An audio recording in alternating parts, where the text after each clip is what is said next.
Welcome to Big Apple Breakdown. It is a beautiful Friday morning here. The New York Yankees have beat the Boston Red Sox for the first time since the 2003 ALCS, and the Yankees are moving on to the ALDS, where they will play the Toronto Blue Jays. Henry, how are you doing? Doing great, Johnny. That game yesterday, electric from start to finish. Obviously, we've seen what Cam Schlittler could provide for the Yankees this year. No one expected that. Just an amazing start. So many great clips and memories that 10 years from now we'll look back on that one game. Obviously, you have Aaron Boone saying to Brad Ausmus that he's coming back out for the eighth. That was a gut move by Aaron Boone, who typically will listen to all the analytic nerds. And then the Ryan McMahon catch, what an amazing play. That was one of the best. I said to my dad, that was better than the Jeter catch. Yes, I mean, that was a great play, helping out the young rookie pitcher, making it an easy inning for him. And the Cam Schlittler start just goes on into the Yankees-Red Sox playoff history. On the Yankees side, memorable moments, Bucky Dent's home run way back in 1978. Of course, Aaron Boone himself, walk-off home run 2003. And I will be telling my kids about Cam Schlittler breaking the drought 2025, 3 straight losses to the Red Sox. The drought's over. The Yankees have beaten the Red Sox in the playoffs. And, I mean, it's chills. I mean, the moment once it got to, the 6th inning or 7th, you're like, holy crap, this is special. And we were all thinking you can't take him after the 7th inning. Let him go one more. Give it straight to Bednar at the end. I think that was a realistic plan. And then when he comes out and you read Aaron Boone's lips, that was a literal chills moment there. And it is one of the most impressive things I have seen as a Yankee fan in my life. I mean, it might be the most impressive thing I've seen. It is unbelievable what I saw last night. 12 strikeouts. Yeah. 0 walks. Yes, 12 strikeouts. Just dominant. Even in the 8th inning, dominant. Your point about not taking him out, I think that was a type of situation, though, where people would not have blamed Boone if they took him out, you know? Yeah, they still probably unless somehow Devin, they somehow blew that, yes. Unless they somehow blew the game. But I think you had to keep him in, and I think if it was a close game, he might have went 9 innings. If it was 1-0, I think you might have saw him go 9 innings. But they were up 4-0, so they had a cushion, and he was dominant. There was only one time runners run scoring position, and besides Yoshida, no one was seeing him. And then, the moment I knew he was, this was special is when he struck out Yoshida in that 3rd at-bat. Because Yoshida was seeing him well, and I'm like, oh, I'm low-key thinking, could Boone? During the game, I kind of thought that's where he's going to get taken out. Because I thought he'd run into some error there, but then he gets Yoshida out, and it's just special. A star is born.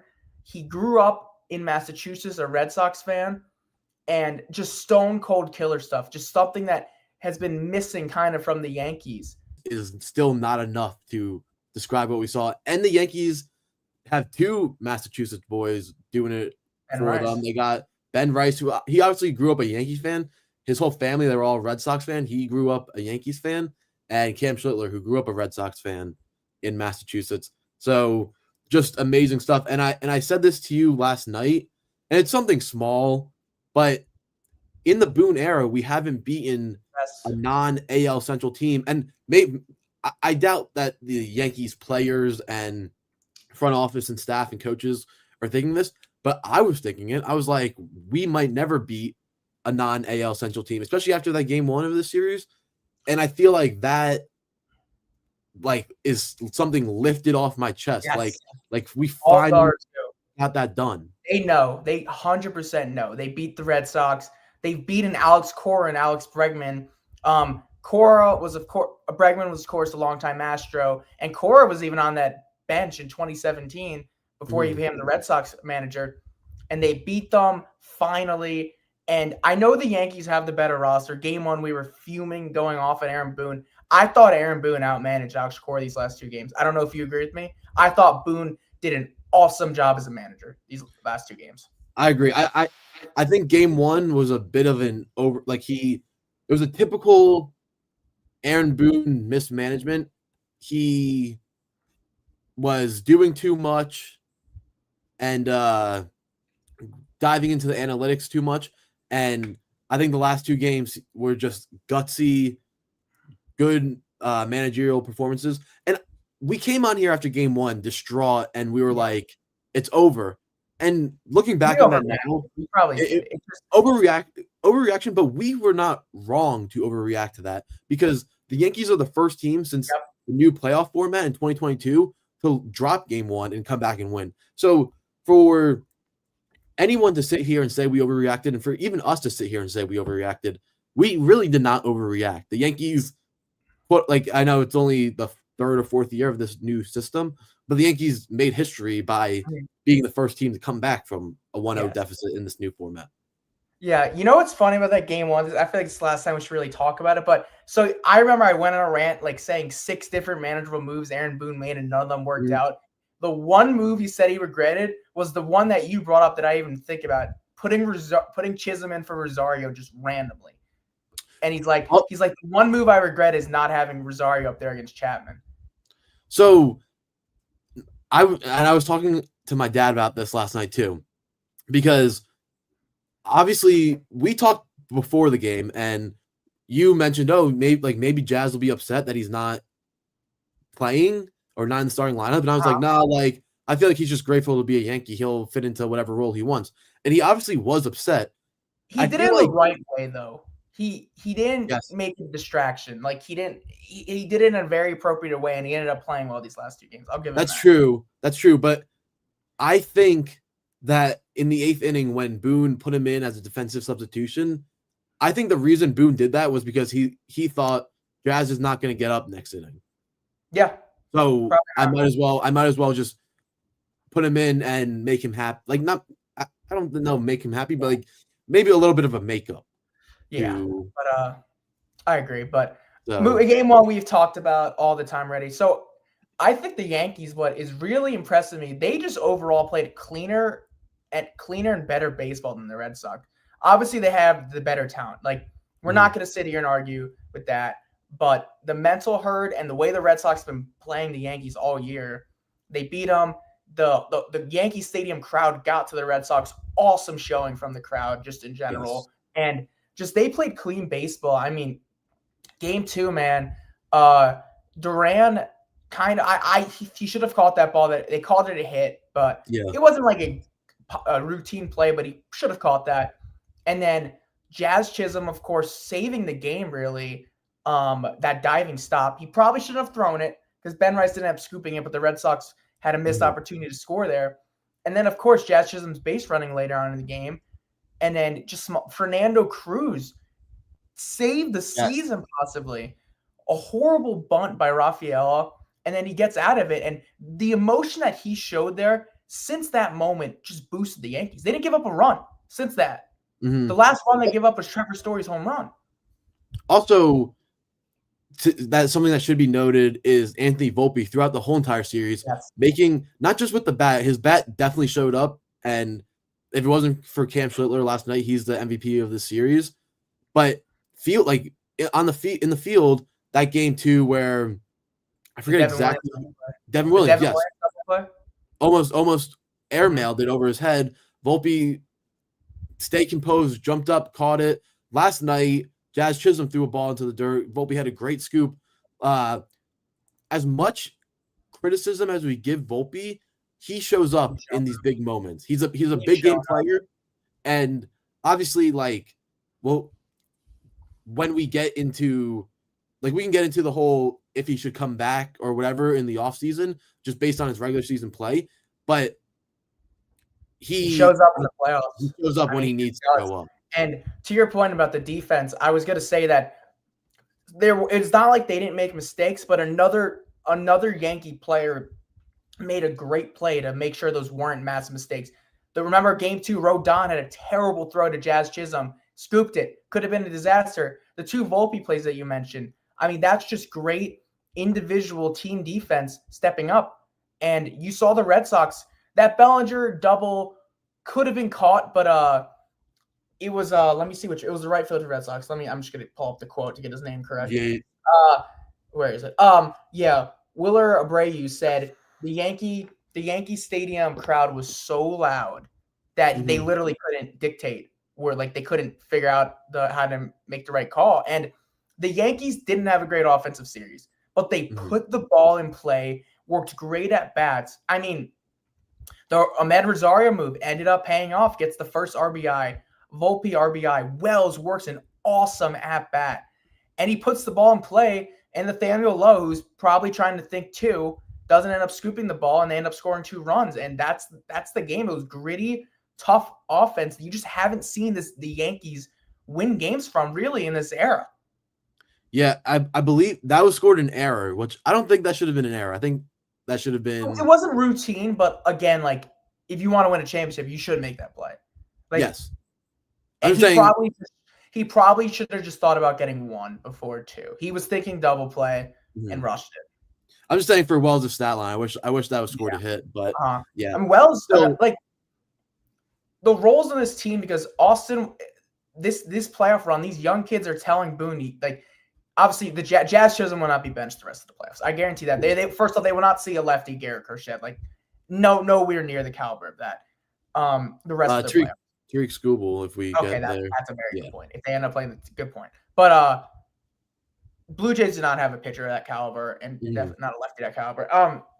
So Chisholm will probably be in the lineup the rest of the way. Austin Wells, a lot of people I think were thinking Ben Rice would be the catcher, but defensively Wells has been working good at bats. He's going to be catcher still. He's telling Boone, you can't take me out. Ben Rice, veteran Paul Goldschmidt, who's honestly played well in his role. He had 3 hits this series, and he'll continue to come off the bench against lefties. But Ben Rice is going to play over Paul Goldschmidt because he's telling Aaron Boone, you can't bench me. Anthony Volpe, we all wanted Jose Caballero to take his spot. That's not going to happen. And these kids are stepping up, and it's awesome to see. And there's been so many points in the series where Volpe steps up to the plate, and now I have a confidence in him, which is crazy. I don't know if it's a confidence or just me thinking, come on, Volpe, like just like get something going here. And he's been so great all series. And I think another thing we should know is Judge and Stan played well. Stan had the big double yesterday, but they haven't had or especially Judge has not had the big hit yet. He's had a bunch of singles, which yes, he's had a bunch of singles. We're waiting for that home run ball. But you're right. They didn't have the outfield of that combined for how many home runs? Did have a home run? Yeah. And that's something where it's great that all these young guys are stepping up.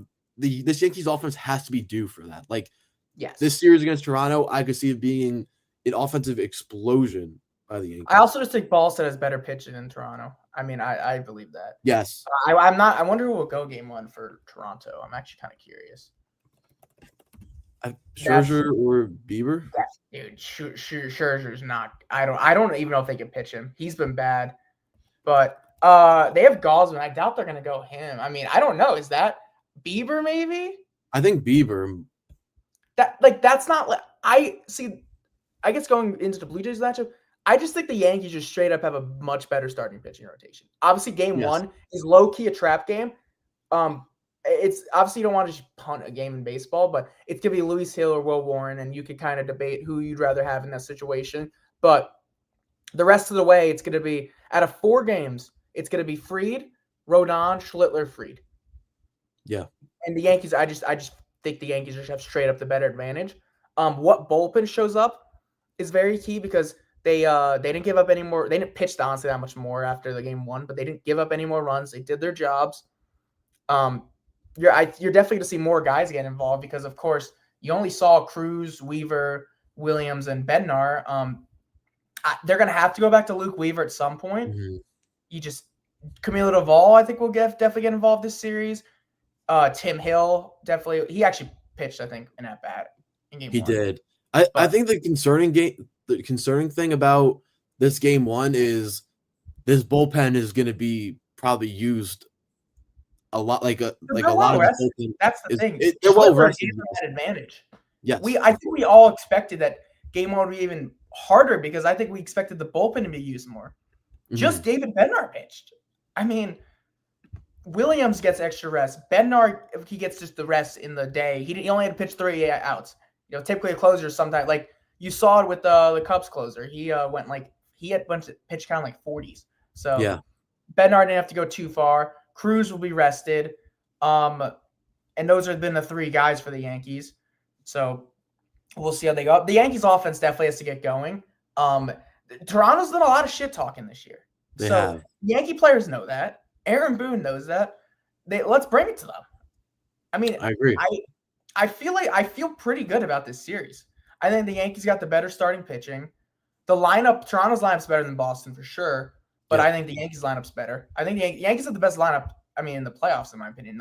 When that lineup gets going, it's unbelievable from top to bottom. The Yankees have the best lineup. You could argue that they have, especially especially after Schlittler's start last night, he kind of cemented this. You could argue that they have the best 3-man rotation in this playoffs. I think. I 1,000% agree. I mean, I don't know what team. I mean, Dodgers is the argument. Yeah, and but Shohei's kind of the 3 for them, so he hasn't really go deep. We'll see. He's a maniac, that guy. So maybe he'll put 8. It wouldn't shock me if he does 7 innings in a playoff game. But anyways, back to the Yankees. But it's just about if this Yankees bullpen and Yankees lineup can show up. If we need a big offensive explosion from Judge and Stanton. You need a big hit from Bellinger here and there. You need a big hit from Trent Grisham. It can't just fall on these other guys that you're expecting smaller contributions from. It's got to fall on the hands of these giants. This article saying Gausman's likely getting the start. I feel like the Yankees typically play Gausman well, honestly. Yeah. I'm not backing this up by numbers, but I feel like they kind of hit him well. I saw something from Jim Bowden saying that Luis Gil will get the start, but I don't know if he was just or Warren. So I don't know. Yeah. That's what Matt Blake said. I don't know if he was. I think he was just assuming because. Okay, Gausman pitched really well against the Yankees last time. 1 earned. Last 2 times pitched well. Yankees got to him earlier in the year, so. Yeah, I mean, it's definitely not Garrett Crochet. It's a righty. So Yankees, I think they feel more comfortable against righties, definitely. And Boone won't overthink the lineup as much against a righty. And I don't think after game 1, I don't think he'll overthink it the rest of the way. I think that they're gonna deploy their best players in situations that they need them. But I don't know. That game 1 against Boston felt just like such a trap. The only difference might just be Rosario in at third against lefties. Maybe I honestly think Goldschmidt might just be better used just off the bench because he's going to come in for Rice at defensively anyways. Wait till it's a tough lefty bullpen opportunity. And I mean, the way he hits, he could definitely get a huge hit at any point of the game. So I think Goldschmidt might be more valuable off the bench. Yeah. Because you could plug him in at any moment against a tough lefty. Yeah, I agree. I totally agree with that.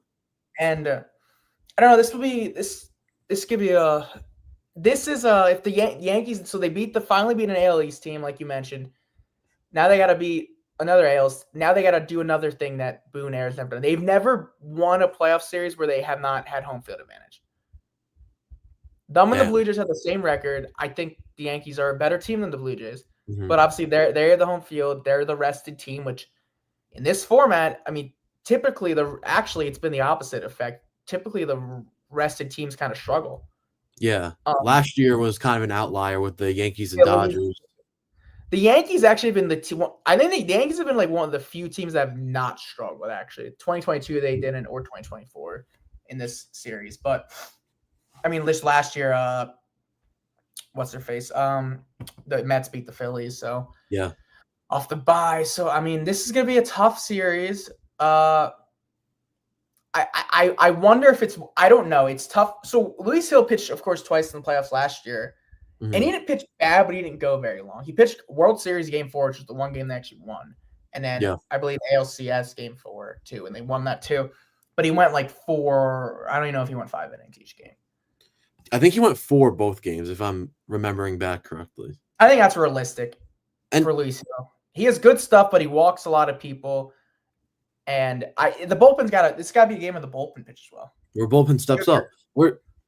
Last year, that would we would be happy when they're turning it over to the bullpen. This year, it's like, holy shit! Like they're gonna blow this. Yeah, I mean, you're gonna see Leiter more now. You'll see the Lighters, Tim Hill more for Camilo Duvall. Those guys are gonna have to pitch. I don't know when they go to that Weaver card. I wonder if they go to Weaver really early, like a 5th or 6th inning type thing, or even even if you do the situation where it's like he's a little like let's say they're up 4-2, or even like 6-2. Yeah, give them a little cushion. But the guys that are definitely going to be 7, 8, 9 for now are Cruz, Williams, and Bednar for sure. Yeah. It's crazy though, Devin Williams. It's like Devin Williams is like that friend that you're like, oh, this guy sucks. And then you have to make other friends like, maybe this guy isn't that bad. You're like, hey, this guy isn't that bad. And you bring him back. So that's kind of, I mean, he's pitched well. Like, yeah. He looks sharp. Honestly, sharp.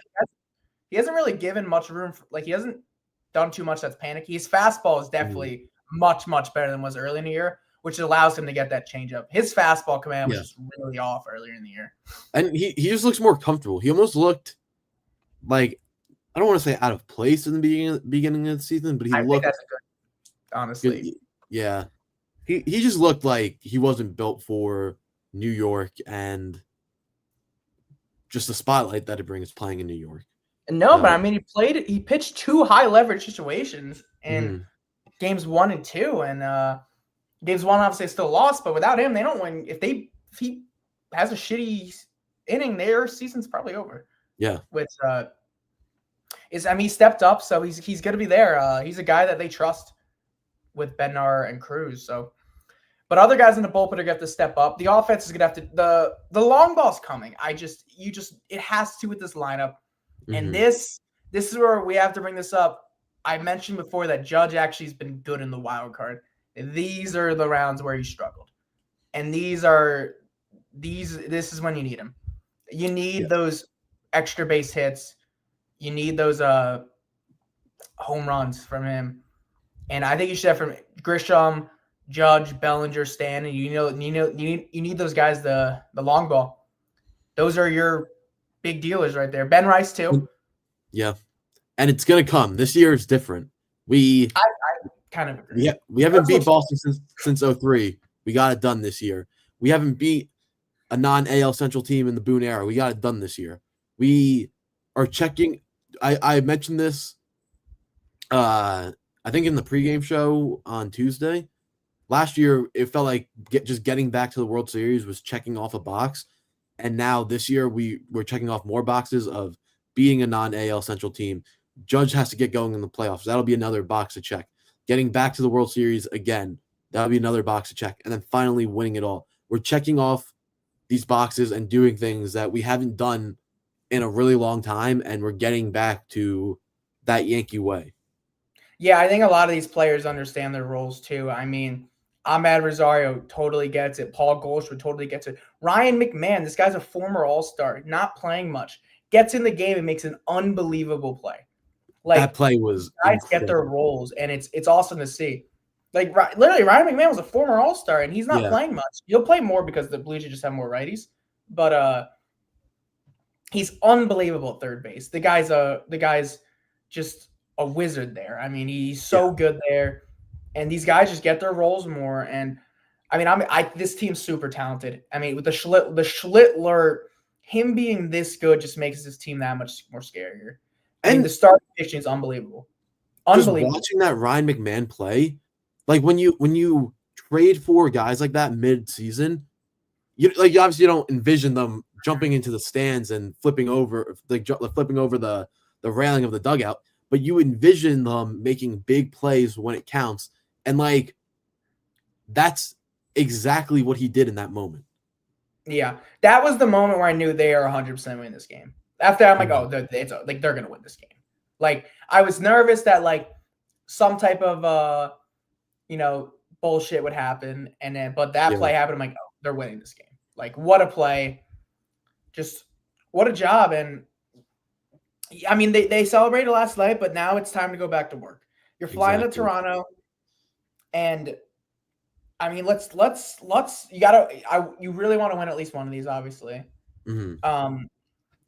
If they win tomorrow, man, I obviously don't want to sit here cocky and say like the series is over, but I would be shocked if the series got back to Toronto for a game 5 if they win tomorrow. Yeah. I think we need to win tomorrow. I think it would be a great I'm not obviously like that's the mindset that like the players should have. Yeah. But I'm not there as a fan. Like I tomorrow is gonna be hard. But maybe the Blue Jays bats are rusty. You've seen it in this weird format. Mm-hmm. And with the way the starting pitching's been, I mean, right now I feel like they could throw anyone out there and they're gonna be fine. Yeah. I'm kind of there as a fan where I'm thinking we need to win tomorrow.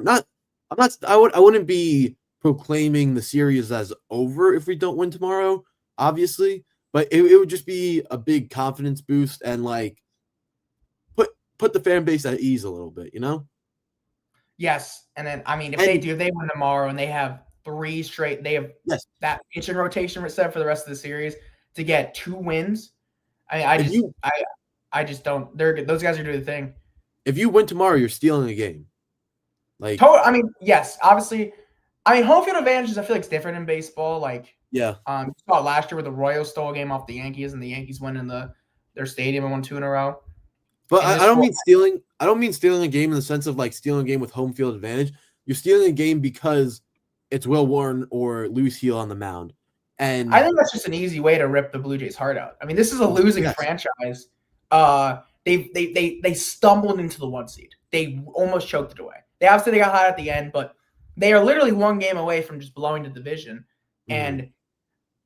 And these guys clearly the Yankees are on their head. George Springer saying that, getting caught saying that. Their announcers just calling out the Yankees for no reason throughout the year. If you just go out there and in your trap game just kick their ass, you're going to make them want to quit. Yeah. And you're going to make those thoughts seep back in. Like if they've gotten those thoughts out of their head, you're going to make those thoughts seep back into their head. Oh, it's the Yankees, where the Yankees are inevitable. We'll never beat the Yankees. That's what they'll be thinking. Yeah, you want to get this game, this series back to Yankee Stadium and make these guys' life hell. I mean, they did that to the Red Sox. The Red Sox were rattled at the end. They just were, especially yesterday.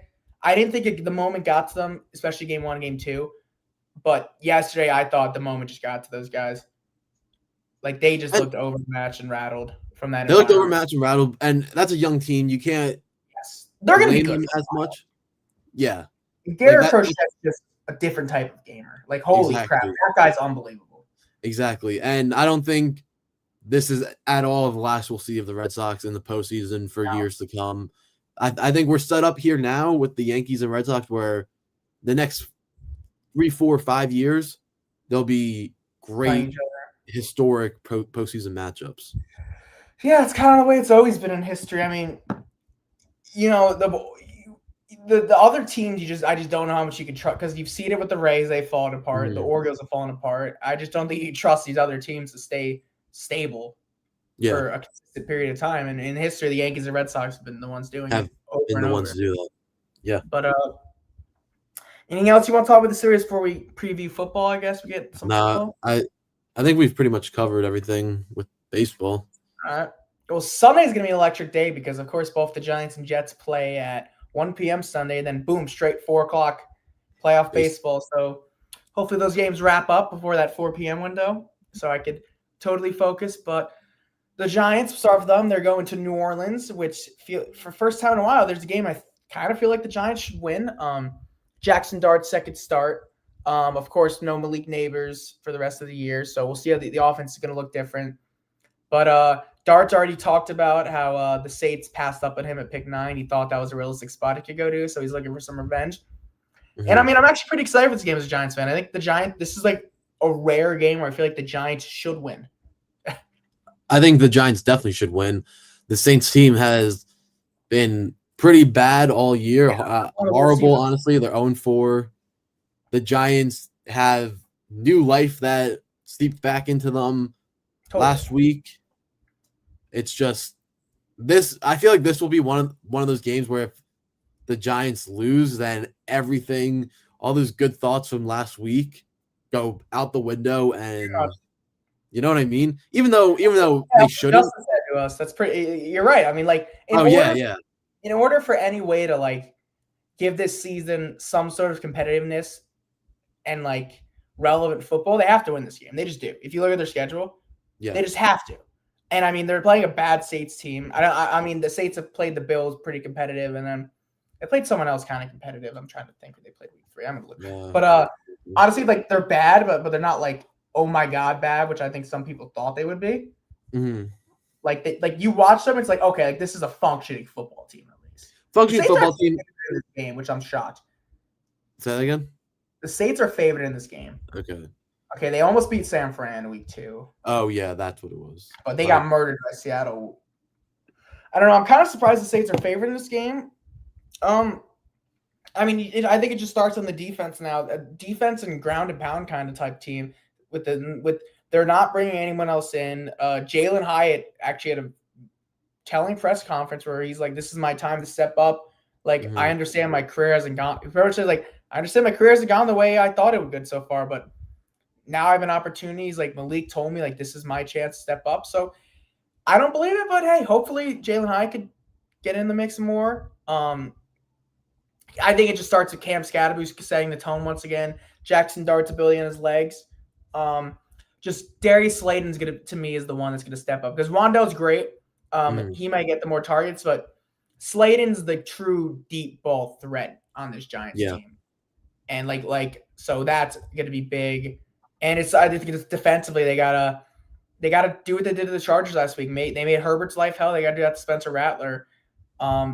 This is gonna be the heart of the team now, the defensive line and the defense. They gotta get stops, turnovers, and make Jackson Dart's life easier. Yeah, exactly. You gotta win in the trenches, both offensively and defensively. Spencer Rattler, it's just honestly a bad quarterback. I think the Saints team they're bad. They're bad, but they have all right players, and then they just have a really bad quarterback. You know? Yeah, I mean, this was if I remember, they were probably projected to be the worst team in football. If I bet they were. So don't just throw away exactly like this is your opportunity to win it. Like this, you look in the schedule throughout the entire season. Once the schedule came out, the one game where I think all Giants fans and NFL fans said, "Oh, they're going to win this game," is this game. And suddenly you just look at it and you're 2-3, and you have a home Thursday night football game against the Eagles, which those get weird. Thursday night football, new quarterback against a team that just owned you. So just new life. MetLife would be rocking, and suddenly this season cannot be a total waste. Like it's not mid-October, and I'm thinking the season. Like I'm still excited to watch Giants football, and they have to beat the Saints in order for that to continue for the Giants fans because the schedule gets tough because they got the Eagles in Denver, Eagles again. Like it's a hard schedule, and if you lose this, you're suddenly looking at 1-7. Yeah, like that. Like it could be 1-7 that fast. But you're 2-3. It just gives confidence. You're like, we could find a way to steal one of these games. Play the Eagles twice within 17 days. Stuff could get weird. In Denver, they're kind of an inconsistent team. Like you already beat the Chargers. Why not beat Denver? So that's my mindset with that. And the Eagles game is this Thursday, right? Yes, like a week from yesterday. I feel like if the Giants go out and lose to the Saints, then it is a short week to kind of like flip the script and turn it around. But it's also, you could make the argument it's a short week where then you don't get as much preparation against the Eagles, and then it's just bad after bad. But then if the Giants beat the Saints, you're riding into the Eagles game off this high. 2-game win streak. Yep. So could be possibly the best you're feeling all year about yourself. And I totally agree. the Eagles are a great team, and any team in this league is beatable. These guys are all professionals. National football. You just saw the Giants beat the 300. It's the NFL. Any given week, this isn't college football. These are professional athletes. Of course, it's anyone can beat anyone, and especially short week, stuff gets weird, you know. And but that's that the Giants got to take that as, even though I think they're a better team than the Saints, not that much better, but any given Sunday, that's got to be your mindset for you got to play your best. I mean, this just has to be a game you win. Like, there's no other way to say it.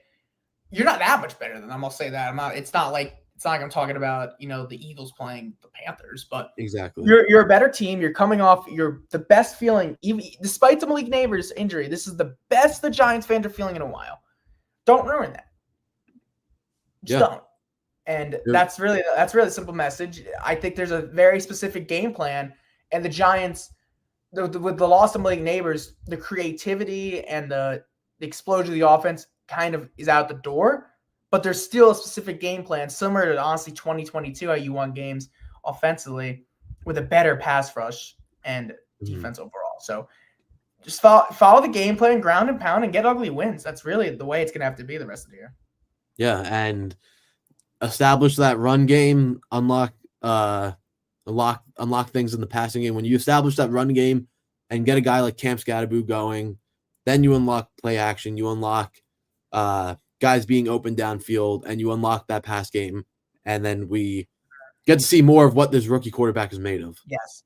Yeah, I'm definitely looking for Dart to take less hits, maybe see more of the deep ball shots, more explosive plays on the pass end. But he's definitely got to be smarter with the hits. Take less sacks. He had some really awesome plays where he stepped up in the pocket and made some great throws. But with that, I also thought there were moments he's trying to do too much. Instead of throwing the ball away, he just ended up taking a coverage sack in the way. Like, wasn't necessarily on the offensive line. Yeah. So obviously, he had a good week one. Let's build on that and grow on the stuff you weren't so great at, and have an even better week. Game 2, another opportunity to grow, another opportunity to become a better quarterback, and an opportunity to get a win at the end of the day. Exactly. Yeah. I mean, we could do our predictions for this. I mean, I think the Giants are going to win this game. Like, I think they're going to win 24-14. I don't think the Saints are very good. I think the Giants are going to win this game. I'm gonna say 27-10. I think the Giants will. I think it'll be a competitive game, and I think the Giants will pull ahead mid to late fourth quarter. Maybe another huge turnover, like they had 2 last week, Dexter and Drew Phillips. But moving on to the Jets, and I think you never would thought anyone would say this in their life. The Jets are looking for some deja vu from the Adam Gase era, beating the Cowboys for their first win of the Aaron Glenn era. Yeah, we mentioned this in the episode with Justin the other day. When the Jets, Adam Gase's first year as the Jets head coach, we started 0-4. Our first win was against the Cowboys, and the Jets are looking to rewrite history, I guess, or have history repeat itself is the word I was looking for. The Jets have been so bad this year. I will say Justin Fields, besides the Buffalo game in which he got hurt, he has been a bright spot for that offense. I just don't know where the Jets go from here. They're going up against a really competitive Cowboys team who tied the Packers the other day. We both picked the Packers to win the Super Bowl in our preseason show this year, and the Jets are staring at an 0-5 start. I have no confidence in the Jets winning this game. I mean, I think that's fair. I mean, they looked bad against the Dolphins, like really bad. I mean, a special kind of just horrible mistakes. And Glenn was ripping them in the locker room after the game. And I actually agree. I don't really think it's on Justin. I mean, I think he's played well enough. He's played well enough to probably win 2 football games. I mean, definitely week 1. And then week 4, I mean, against Miami, and it's a bad Miami team. I mean, like, just the fumbles, the penalties, the fair catching on the 2-yard, like, just inexplicable, like, just dumb decisions. I'm shocked how undisciplined this team is. And Aaron Glenn's going to lose his mind. I mean, it was bad. It was just inexcusable bad Monday. He's not only going to lose his mind, he's going to fucking lose his job if this keeps up. Yeah, you still like to go the 4 games in, but I mean, it looks bad. Like, it's not even passing the eye test.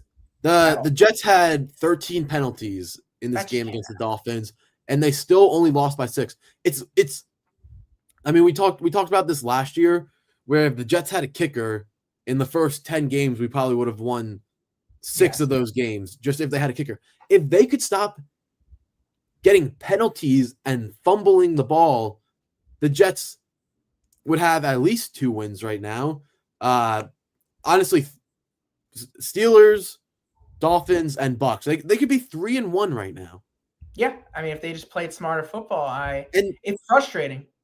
And we were told, we were led to believe that this Jets team was going to be more disciplined, that there were going to be less penalties, that they were going to play sound fundamental football, and it's been the complete opposite of that. And I just don't know, like I don't know what the issues could be. I think this might just be a cursed franchise. Yeah, it feels bad right now. I think it's shocking just how bad the defense has been all year. Mm-hmm. Darren Waller getting 2 touchdowns is just ridiculous. Like, it is. Both Giants fans and Jets are signed that how could this happen? Because, of course, Waller was a Giant, and the Jets are like, how are we letting this guy get 2 touchdowns on us? Like, I'm sure. I was watching him score those 2 touchdowns and thinking this is bad for the Jets, but I was thinking this is also pretty bad for the Giants too. Giants fans have to be watching this. Yep. As we talked on the Justin episode, he had more touchdowns in 34 minutes to Dolphin as he ever did as a Giant. I mean, it's like, dude, like what? Like, how does this happen? I mean, like, that was just a terrible game. Like, I will be honest with you. And I mean, the Jets just embarrassed themselves, just straight up. And that's a game like you should win. Like, going into the year, especially after falling down 0-3, it's just a bad loss, and they're just a bad team right now. And the mistakes they're making is just bad. That's just what bad teams do. And until they fix it, they're not going to win games. The mistakes offload is the perfect way to sum up the Jets. Yeah, that quote was insane. Then the mistakes just keep piling and piling and piling on. Obviously, so we're playing the Cowboys this week. No CeeDee Lamb for them. George Pickens will probably torch the Jets. Dak Prescott will torch the Jets. The Cowboys have been scoring on everybody. So even went off the Packers, killed the Giants. The Bears actually didn't play well against. The Eagles they actually played well against. Their defense is awful though. I mean, there's no way the Jets have. There's no reason the Jets should not be able to score. It's a special kind of bad, this defense. Yes. I think they've given up. Think of it. They gave up 37 points to the Giants. Like to a Russell Wilson Giants, who the guy got benched after one more game. And the Bears, Caleb Williams, like, obviously is looking better, but they didn't show any signs of having a great offense.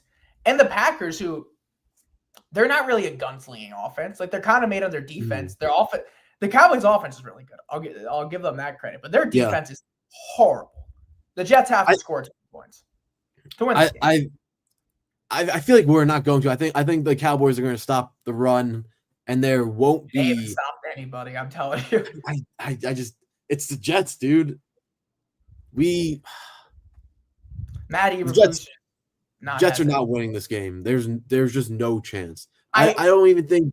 I don't disagree with you, but the Cowboys kind of played down their competition and up. Like, they barely beat the Giants. They lost to the Bears, which is a game I thought they would win. And then they tied the Packers and almost beat the Eagles, who are 2 Super Bowl contenders. Most people think. I mean, Eagles are definitely Super Bowl contenders. A lot of people think the Packers are too. Even if this is like a 3-point Cowboys win, the Jets. You see 0 way that they actually end up winning. Yeah. It won't feel like a 3-point game. The Jets have played a bunch of close games. Besides they played 2 close games, the Bucks and Dolphins, that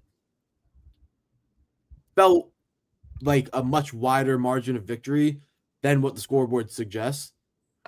And you just can't have any faith in this offense to make a big play late in the game. The only person you can have faith in is Will McDonald because he's the only one who's shown anything. This is just a re-rinse of Todd Bowles, Adam Gase, Robert Saleh, and Jeff Ulbrich. And Aaron Glenn is just another name on that list. It's like the Browns jersey of quarterbacks, but the Jets are starting to collect that with coaches. I know Justin kind of disagreed with the idea that it's like he thinks it's still too early to get on Glenn. But if this starts getting ugly, this could totally be a one and done situation. Like if it's 2-15, and I feel like with Aaron Glenn, just the stuff he's already yelled. It seems like he's already been fiery with them. He's fiery with the media. This could get ugly. And if you remember the Joe Judge ending, it just got ugly with the media. The players just totally lost. He totally lost the locker room. I kind of see if it gets real bad, I could kind of see that starting to happen. And he got fiery with the media after the week 2 loss against the Bills, where a lot of fans were like, "This is embarrassing," but also let's just throw this out and move on to next week. I feel like Aaron Glenn getting testy with the media and people in the media being like, "Why is he talking to him like that? Like what?" That might show a bigger sign of there might be something going on in the building that hasn't gotten out yet. I don't know, but if you want to look ahead after this Cowboys game, if we're going to pencil this in as a loss, which I kind of am willing to do, then you have the Broncos in London, which that is definitely London games get weird. London games they do.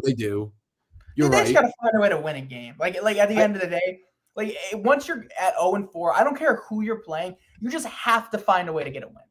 At some point, it just doesn't matter the X and O's. It's a week to week game. The Giants should beat the 3-0 Chargers.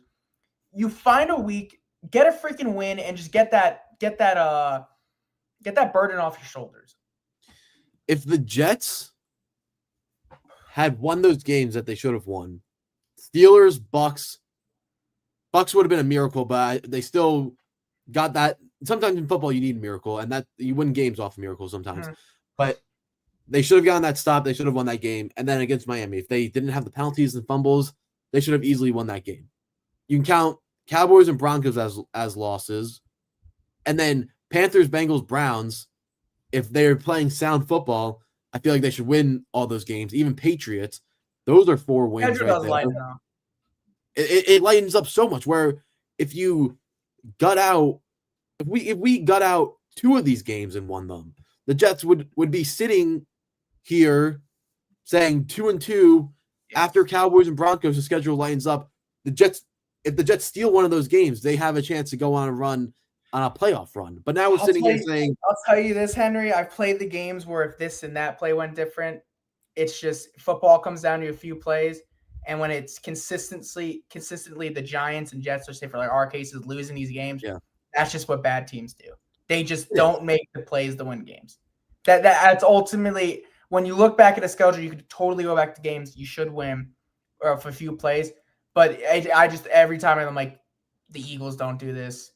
Yeah. The Chiefs don't do this. That's the difference between good and bad teams. And when those teams do that, which they do that once a year, Jalen Hurts did that a couple years ago against the Jets. When those teams do that, they fix it. Yeah. You don't see that again the next week. No. They have that game and they go back to the tape, figure out what went wrong, and they cut it out of their game. They don't let it happen again. But bad teams like the Giants and Jets, they have bad things happen to them, and then not only do they let it happen again, but they almost avalanche. They get bigger and bigger and bigger, and then the problems get way worse. I mean, if you look at for both these teams, just that Cowboys game, I am convinced 30 other football teams win that game when Malik Neighbors scored that touchdown. And then for the Jets, I even think most teams win that Tampa game. Yes. You have all the momentum, and it's just they just gave it to them. Mm-hmm. And in the Pittsburgh game, I also think most teams end up winning. So it's just it's a sign, and it's frustrating, but that's just the difference in football. And I've learned over the years playing the woulda, shoulda, coulda game That's just the difference between bad and good football teams. Like that, it's straight up what it is. You have to be good in those clutch moments. Your players have to make that extra play. You can't have that extra penalty, and that's what has costed the Jets a lot of these games. Mm-hmm. Or kicker making a field goal. It's going to be hard to win. Yeah. Unless they're playing somebody else who just screws up more than them, which could easily happen. Like that, it definitely could happen. Actually, did happen against the Bucs. More penalties. The Bucs allowed the Jets to block the kick. The Bucs offensive line was totally gutted. Mike Evans got hurt. They put the Jets in a position to win the game, and the Jets couldn't. So that's just got the kind of football team the Jets are. Yeah. I mean, until they show up and end Sunday with a W, there's just no reason to believe in them. And it's going to be different. And just overall with this you see the Yankees in the playoff. I'm just talking about the city of New York. The Yankees are New York's team clearly because they're always in the playoffs. They're winning. They found a way to win games in this Red Sox series that you just have not seen from the Giants and Jets over the last decade plus. And it's just disappointing because and these are two very passionate fan bases, and they just have not been rewarded with good football. Yeah. As a Jets and Yankees fan, I have two different mindsets when I'm watching these teams. And it's kind of shifted a little bit for the Yankees as we haven't really seen them. We see them in the playoffs consistently, so I should feel lucky about that. But we haven't seen them win a World what the Yankees should do. Yeah, win a World Series since 2009. But when I'm watching the Yankees, it's almost like a sense of entitlement where I'm like, oh, we're the Yankees. We'll come back. We'll win this game. We'll figure it out. We're the Yankees. That's what we do. Mm-hmm. But then when I'm watching the Jets, I'm like, oh, we're the Jets. If we jump out to a 10-point lead, we're going to figure out how to choke this. We're going to make dumb, stupid plays and get bad penalties and fumble the ball and just hand teams wins that we should be taking. Yes. So, I mean, it's just ridiculous. Like, it's just the same old stuff for the Jets. It same just old Jets. Is, and the mistakes that they just have done is just shocking to me. I thought when Aaron Glenn came in, that would not what would be happening to the Jets. You thought it'd be clean, disciplined football. It's been the complete opposite. Mm-hmm. Maybe it's obviously he comes from the Dan Campbell trees, and Dan Campbell started 3-13-1 with the Lions, and maybe it's a little bit of Glenn trying to get his pieces in place and trying to get the bad apples out of the building and put the guys who he thinks will help them succeed in positions to help them succeed. But they also extended two of the core solid guys those are their guys now. Exactly. Their guys now, yeah. And I mentioned that the other day that now if they hadn't extended those guys, then they could make the argument like these aren't our guys, but you extended them. They're your guys now. You can't run from that or anything. I think the Sauce contract might end up looking not great, but the Garrett Wilson contract I think was definitely deserved. He's a great player. I mean, he's an awesome player. So I think that those guys are still cornerstones, but obviously two guys aren't going to win you football games. You need everyone else to buy in.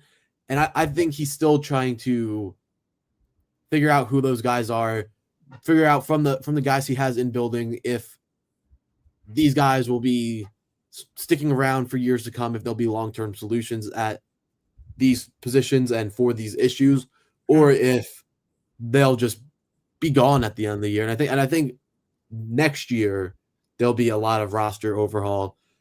Obviously keeping the core guys, and there'll just be a lot of new players. And if you look at the way like Andre Sisco and Brandon Stevens, two big secondary signings for Muji and Aaron Glenn, those have been disasters. Those have been really, really bad players to this point for the Jets. And yeah, I mean, I obviously mistakes happen for all GMs and coaches with guys they bring in and sign, but those are just two glaring mistakes, and it's the first year. The spotlight's on them, and we're losing, so anything will amplify that. This is the definition of a season-long disaster when it is barely October and we are talking about the general manager and off-season decisions. That is how you know the season's going bad. Mm-hmm. That stuff should not be coming up this early. That is stuff that should be talked about all year long, January on. But it's October, and this is just what happens when your football team is bad. You're thinking about the offseason. You're thinking about the bad GM moves and roster decisions, and that is the definition of signs of a bad team when you're talking about roster decision moves in this point. And the Jets just have to go out and get some wins because they shouldn't be this bad. This is not a good division, besides the Bills, of course. But you have the Dolphins, who I think is the biggest sinking ship in the league right now. You could probably argue. Mm-hmm. And then the Patriots, who I don't think they're most teams have 2 playoff teams in the division. I'm not saying Patriots. I mean, there's a world where they make the playoffs, sure, but I don't think anyone's saying, "Oh, this is a really good football team." No, not at all. And obviously, Vrabel's going through the same things where a lot of these guys are not his guys. Hold on, Jalen Allen's missing 8 to 12 weeks. Just came out. Okay, he got put on IR yesterday or the day before, but yeah, he's the one that fumbled, right? Yeah, he is the one that fumbled. He's been pretty underwhelming. People saying that he's gonna walk in here and take over Breece Hall's spot. Like, get out of here with all that. Honestly, he's been pretty underwhelming. We do with running backs. Try to push a guy out the door and get a new one in every 2 years. That's just the way the league works. And it's because Breece Hall is due for his money. Obviously, he's not going to be a world beater with the type of contract he's getting, but he's a good weapon, good running back, and I would rather I'd rather have him on my team than Braylon Allen at this point. Yeah. So, you want to give our predictions? Yeah, our predictions. I'll go first. I'm going to say the Cowboys 30 and the Jets 17. Jets are going to lose this. I'm going 35-24. I just think this Cowboys offense is really good and the Jets defense is bad. I think Jets will score some points, but just not enough. I don't think they can get to the 30s. But before we end off, I do want to read Fangraphs updated World Series odds headed division series. I'll go from worst to top. So the Tigers are last, not surprising. You ready for your 7th? The Brewers. The best major league record in baseball. It has the second. That's crazy. The Cubs are ahead of them, which is kind of surprising to me. And then Blue Jays are 5, so the Yankees are ahead of the Blue Jays. And then Phillies 4th, Yankees 3rd, and the Mariners slightly above them, and then they have Dodgers at 1. So that Dodgers-Phillies series is going to be awesome. I think most people think the winner of that's going to go to the World Series. I mean, I don't think either Central team's beating the Dodgers or Phillies. I don't know if you agree with me. I just don't see it. I can see the Brewers. But maybe that's just because I've been watching more Brewers. It is so funny how like people are just discounting the Brewers. I mean, they're the best team in the league record wise, and second to last odds is crazy to me. That is crazy, and the Brewers honestly might be the most sound defensive team. They probably in baseball. They got some great pitchers. They got a great cohesive lineup. They're a good small ball team.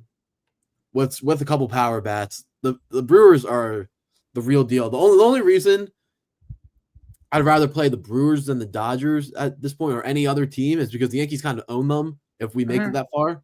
The Yankees have scored 72 runs in 6 games against the Brewers last year, in the past 2 years. So the Yankees do have the Brewers number, but obviously it's about who's hot right now. Yeah, the Brewers it's definitely too early to talk about World Series matchups, but I did think about this. For the story, I think I would want the Dodgers again. I think that and the Yankees would get home field advantage because they have a better record and it's not seeding once the World Series comes. So this is definitely way too early to be doing that stuff. We're just getting an ALDS, but my dream matchup is to beat the Dodgers. It would be the perfect way to get back at them. I mean, and all the shit talking they did, that podcast that they went on. I mean, the funny part is most of those guys aren't on the fucking team anymore that were the ones talking. It would sound like it was Mets. Bueller, who's actually on the Phillies now. Yes.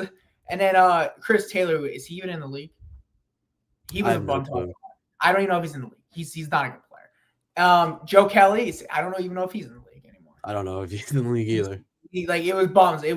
It's one thing if it was the main guys, but that was the worst. It was the bums talking. Well, also Mookie Betts did a fair. Yeah, Mookie Betts who he had a good wild card. I mean, they played the Reds.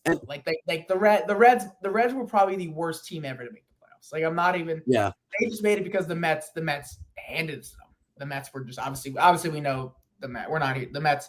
They're watching the Yankees advance. They're sitting on the couch. We could talk about the Mets in November.